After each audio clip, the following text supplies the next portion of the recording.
અગાઉના વિડીયોમાં આપણે માહિતીનો અંદાજ લગાવતા શીખ્યા. આ વિડીયોમાં આપણે તેના વિશે કેટલાક વધુ રસપ્રદ ઉદાહરણો જોઈશું.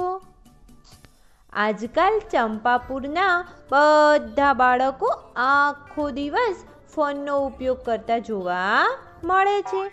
આ સમસ્યાને હલ કરવા માટે પડબોલા કાકાએ એક અલગ જ વિચાર કર્યો છે.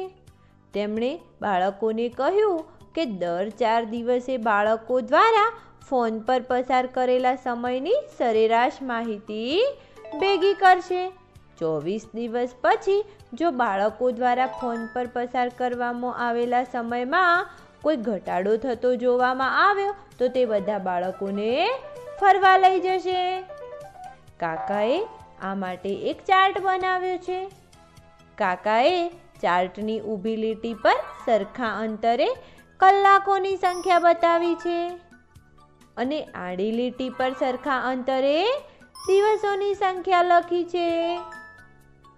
અત્યારે બાળકો દરરોજ સરેરાશ 5 કલાક અને 20 મિનિટ ફોન પર પસાર કરે છે. આને કાકાએ ઊભી લીટી પર આ રીતે એક બિંદુ બનાવીને દર્શાવ્યું છે. હવે કાકાએ દર 4થા દિવસે બાળકો દ્વારા ફોન પર પસાર કરવામાં આવેલા સરેરાશ સમયને આ રીતે માહિતી ચાર્ટ પર ભરવાનું શરૂ કર્યું. કાકાએ 24 દિવસ સુધી બાળકો દ્વારા ફોન પર પસાર કરેલા સમયની માહિતી ભેગી કરી દીધી. 24 દિવસ પૂરા થઈ ગયા. ચાલો હું આ ચાર્ટ જોઈને શોધી લઉં કે કયા દિવસો વચ્ચે બાળકોએ ફોન પર પસાર કરેલ સમયમાં સૌથી વધારે ઘટાડો થયો છે. બાળકો, તમે આ ચાર્ટ જોઈને આ પ્રશ્નનો જવાબ શોધી શકશો? જો તમે ઈચ્છો તો વિડીયો રોકીને તેનો જવાબ શોધી શકો છો. 20મા અને 24મા દિવસના બિંદુઓની ઊંચાઈ વચ્ચેનું અંતર સૌથી વધુ છે. તેથી 20 થી 24 દિવસની વચ્ચે બાળકો દ્વારા ફોન પર સૌથી વધુ સમય 1 કલાક અને 30 મિનિટનો ઘટાડો થયો છે. 10મા દિવસે બાળકોએ લગભગ કેટલો સમય ફોન પર પસાર કર્યો હશે?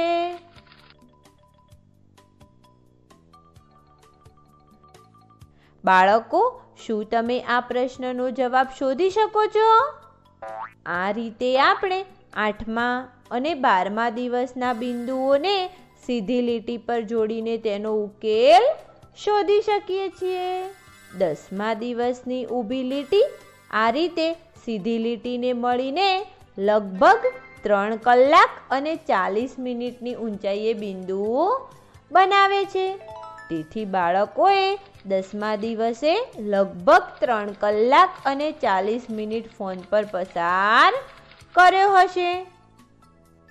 5મા દિવસ અને 8મા દિવસની વચ્ચે બાળકોએ ફોન પર પસાર કરેલા સમયમાં કેટલો ઘટાડો થયો છે?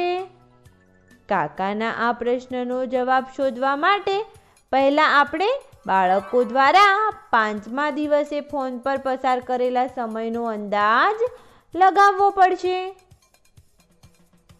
આપણે આ રીતે 4થા અને 8મા દિવસના બિંદુઓને એક સીધી લીટીથી જોડીને પછી 5મા દિવસની ઊભી લીટી બનાવીને આનો અંદાજ લગાવી શકીએ છીએ.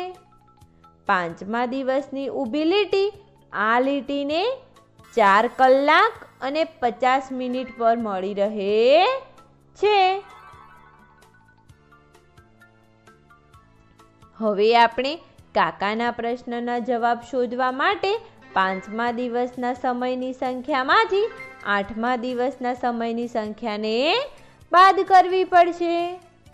આ રીતે 5મા દિવસ અને 8મા દિવસની વચ્ચે બાળકો દ્વારા ફોન પર પસાર કરવામાં આવેલા સમયમાં 30 મિનિટનો ઘટાડો થયો છે. કાકા આ વાતથી ખૂબ જ ખુશ છે કે બાળકોએ હવે ફોન પર સમય પસાર કરવાનું ઓછું કરી દીધું છે અને બીજી રમત અને અભ્યાસમાં વધુ સમય પસાર કરવા લાગ્યા છે. કાકા પોતાના વચન પ્રમાણે બાળકો દ્વારા પસાર કરેલા સમયમાં ઘટાડો જોઈને એમને ફરવા લઈ ગયા. બાળકો, આ વિડીયોમાં આપણે કેટલાક રસપ્રદ ઉદાહરણો દ્વારા માહિતીનો અંદાજ લગાવતા શીખ્યા.